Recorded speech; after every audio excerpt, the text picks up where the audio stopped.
obligation, it's our duty to fight for our freedom. It is our duty to win. We have nothing to lose but our chains. So I'm just going to keep on fighting, and I'm going to keep it moving. I'm never going to stop, and I feel like there is no justice. It's just us holding folks accountable. And just like Dr. King said, an injustice anywhere is an injustice everywhere. And right now, it's a worldwide thing, and it just needs to stop. So I'm never going to stop until killer cops are in cell blocks. I respect officers like your son, like you worry about your child coming home to you. A good officer. That's why I call out killer cops. I don't put them all in one box because they're not. But at the same time, we see a bunch of snakes coming down the street. I'm not going to stand there and watch and figure out who's poisonous and which one's not. I'm going to keep it moving. So thank y'all. We more than hashtags and body bags. We more than being 6 feet in the dirt and pictures and buttons on T-shirt. Our lives matter. Thank you so much. Go ahead. Peace and blessings. I'm Taliba Yvette Macon. What I really want to ask is a ground level question. I love my people, I love my community, but we seem to be killing as many of each other as everybody else. What do we need to do or to stop it? Okay, like, you know, if there are gang members and there are children, what do we do to go get them? Or some of them. Everybody's not going to come, but they're our future and they matter. They matter greatly to me. And we talk about police killing us, but when I'm walking down the street and I love brothers and I see somebody's children coming and I feel fear, something is wrong with that. So beyond the world, right in our world, in this community, we need to save our people, our children, our brothers, their mothers. And I've even worked on programs that were just programs because they really didn't meet the need of the family. When I talk to people, everybody says, I'm going to help the youth. I'm going to help the children. But aren't we all the children of God? So if you don't start with their families, then you're really not helping the youth because we need strong families in Baltimore. That's how I'm feeling today.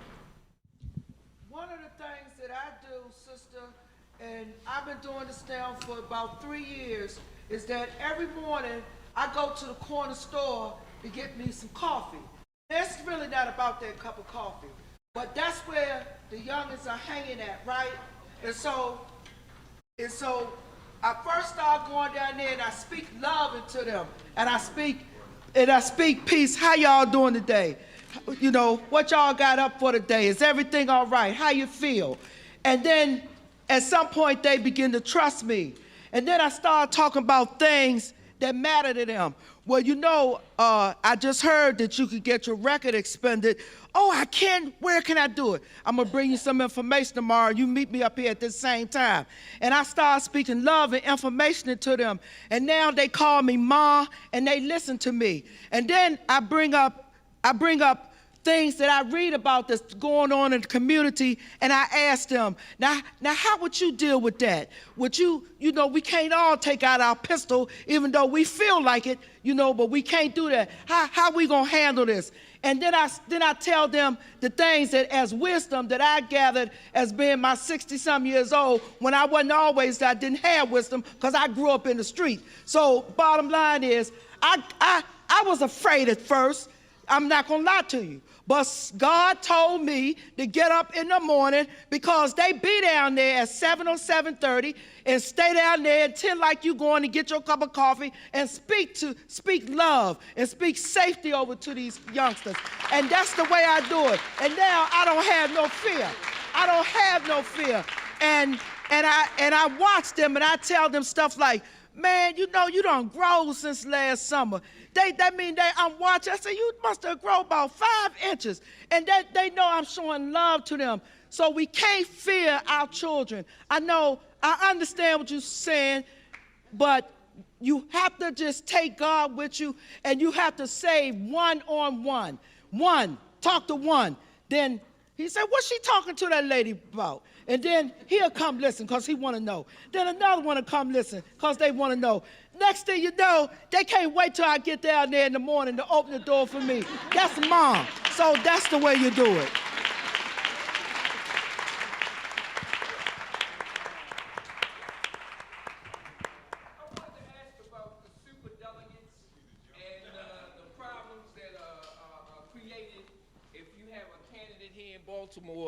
that wants to run independently, because so many of us, me included, are unhappy with the Democratic Party. It's become a corporate party, and you don't know where Republicans end and Democrats begin. But and you talking about collusion. I think when you have super delegates, that's collusion, and they're not getting proper representation. So I ask this to anybody on the panel: how can we ease the two-party system, and how can we get rid of super delegates within the Democrat Party? They talked about capitalism as a system, a vicious system. Leadership in this country, black leadership doesn't speak to that issue.